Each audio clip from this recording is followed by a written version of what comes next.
हरि ओम। इदं राष्ट्राय इदं नमः। महामंगले पुण्यभूमे त्वदर्थे पतत्वेश कायो नमस्ते नमस्ते। इस भारत भूमि को पुण्य भूमि कहा जाता है क्योंकि ये ऐसी पुण्य भूमि है जहाँ पर मानव समेत सभी जीव जंतुओं के जीवन यापन के लिए श्रेष्ठतम प्रकृतिजन्य जो है परिस्थितियां हैं। तथापि कुछ प्राकृतिक समस्याएं, क्योंकि इतनी विविधता है तो प्राकृतिक समस्याएं वो अनादिकाल से चलती आई हैं, आगे भी चलेंगी। वो भी इस जीवन चक्र का एक अभिन्न अंग है।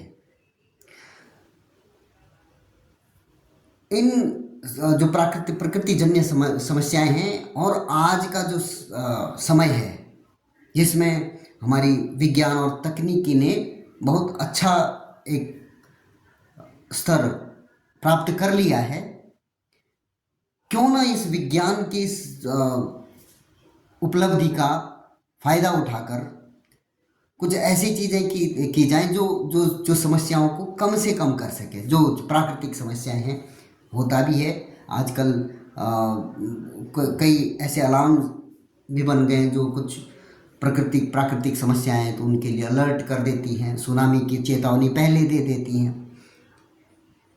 तकनीकी का श्रेष्ठतम उपयोग। ऐसे ही जैसे हमारे देश में एक क्षेत्र में सूखा पड़ रहा होता है, दूसरे क्षेत्र में बाढ़ आ रही होती है।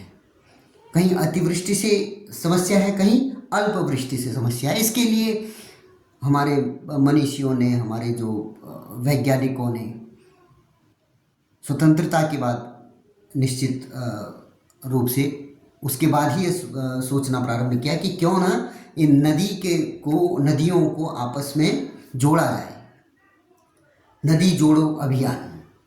तो उसके संबंध में एक लेख पथिक संदेश पत्रिका में छपा हुआ है। आज हम उसकी चर्चा करेंगे और उसमें क्या हो सकता है, क्या कितनी समस्या तो हम सबको मालूम है, परंतु उसका समाधान के प्रति ये पत्र क्या कहता है, आज उस पर चर्चा करेंगे। तो लेख है, नदी जोड़ो अभियान में तेजी आए।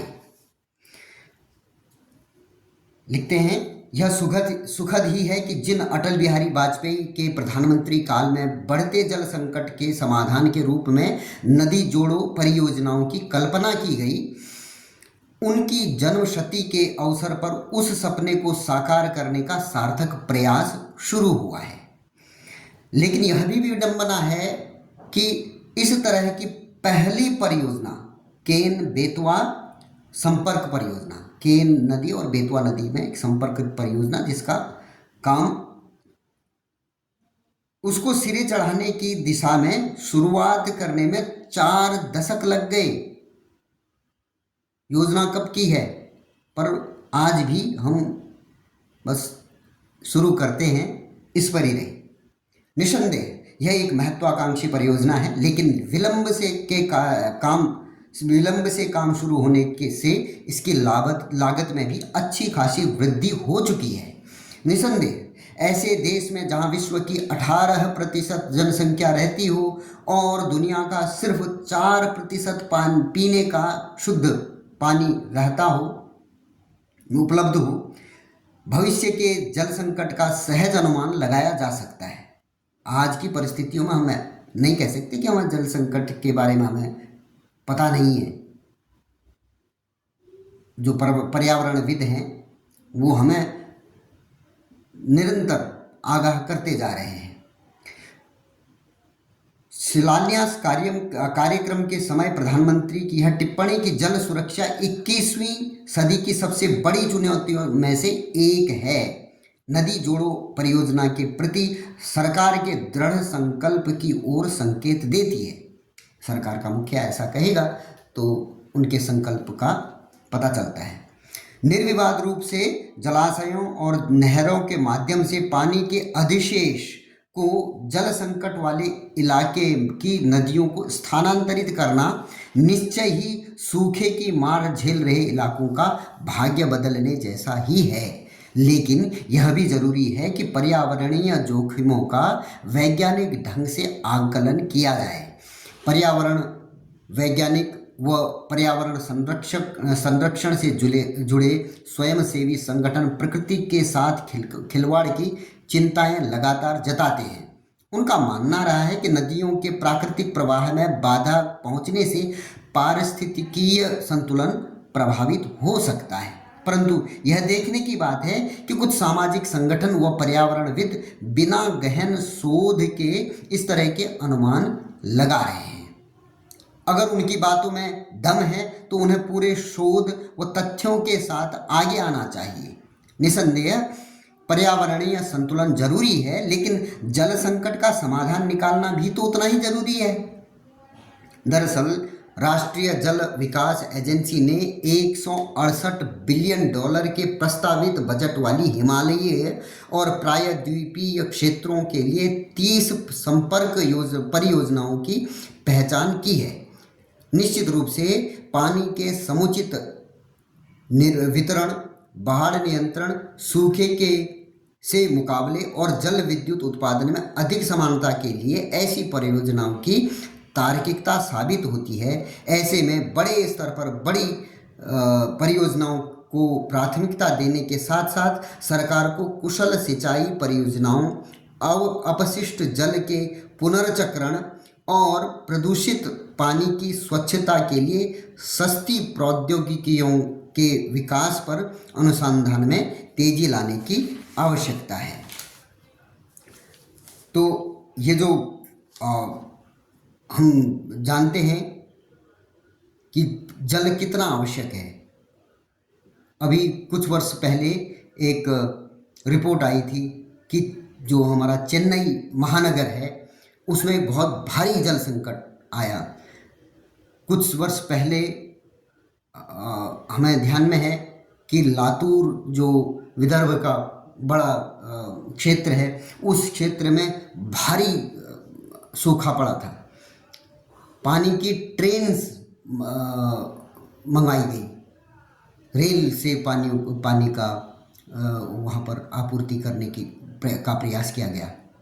समस्याएं हैं। अब उसका समाधान ढूंढते समय कई बार क्या होता है कि कुछ पर्यावरणविद या इन लोगों के भेष में कुछ कालनेमी भी पहुंचे हुए होते हैं, जिनको विदेशों से मदद मिल रही होती है एनजीओ के नाम पर। वे जो हम समस्याओं का समाधान ढूंढ रहे होते हैं उनके प्रतिकार के लिए अग्रसर रहते हैं। ऐसा नहीं है।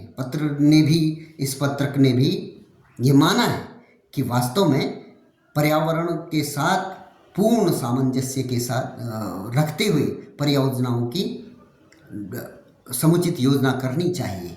तथापि ऐसे कुचक्रों से भी बचते हुए ये सब काम करने चाहिए। अभी की क्या स्थिति हो रही है, जैसे पंजाब की स्थिति कहें तो इसी में आगे लिखा हुआ है कि जहरीला हो रहा है हमारा भूजल। पृथ्वी के अंदर जल की मात्रा होती है। अब हमने देखा है कि पंजाब में, हरियाणा में पृथ्वी से जल खींचकर फिर सिंचाई की जाती है। वो हरित क्रांति के बाद ये ज़्यादा मात्रा में हुआ है। अब उसका असर अभी देखने को मिल रहा है। हरित क्रांति के जनक पंजाब और वह हरियाणा का भूजल चिंताजनक स्तर पर तक दूषित पाया गया है। धान व अन्य फसलों की बम्पर पैदावार के लिए भूजल का अंधाधुंध दोहन करने वाले इन राज्यों का भूजल स्तर कुछ गहराई तक जा पहुंचा है, जहां उसमें यूरेनियम जैसे घातक पदार्थों की मात्रा गंभीर स्थिति तक जा पहुंची है। अब ये लिखा हुआ है, हम लोग सुन रहे हैं और दूसरे कान से निकाल दे रहे हैं, परंतु जब जिस समय ये एक विकराल समस्या के रूप में सामने आएगी, कहा भी जाता है कि हमारे ही पंजाब में कैंसर डिस्ट्रिक्ट बने हुए हैं। यहाँ पर वहाँ कैंसर हॉस्पिटल जब तक नहीं था तो एक ट्रेन चलती थी राजस्थान के लिए, जिसको कैंसर ट्रेन ही बोला जाता। स्थितियां तो विकट हैं, कारण भी पता है, समाधान के लिए भी ये 4 दशकों का समय निकालना बड़ा दुखद है। पूरे देश में भूजल की गुणवत्ता की जांच के लिए किए गए 20% नमूने निर्धारित कसौटी पर खरे नहीं उतरे। इन नमूनों में नाइट्रेट का स्तर सीमा से अधिक मिला है। पानी की गुणवत्ता को लेकर केंद्रीय भूजल बोर्ड की रिपोर्ट गंभीर चिंताओं का खुलासा करती है। जहां अरुणाचल, मिजोरम, मेघालय, जम्मू कश्मीर आदि के 100% नमूने मानकों पर खरे उतरे हैं, वहीं पंजाब, हरियाणा, राजस्थान, उत्तर प्रदेश तथा आंध्र प्रदेश में पानी बड़े स्तर पर प्रदूषित मिला है। देश में कुल 15,259 भूजल निगरानी स्थानों का चयन पानी की गुणवत्ता मापने के लिए किया गया, मगर पंजाब के पानी के नमूने में मिले घातक तत्व चिंता बढ़ाने वाले हैं। पंजाब के भूजल में 30% नमूनों में अधिक यूरेनियम पाया गया। फिक्र की बात यह है कि पंजाब और राजस्थान यूरेनियम प्रदूषण के मद्देनज़र काले धब्बे हैं। अभी हम लोगों ने सचेत रहना चाहिए, समाज ने भी सचेत रहना चाहिए। ये इस तरीके की खबरें ये अखबारों में सहज ही इग्नोर कर दी जाती हैं। हम लोग भी राष्ट्रवादी पत्रों को पढ़ने का हमारा स्वभाव नहीं बन पा रहा है।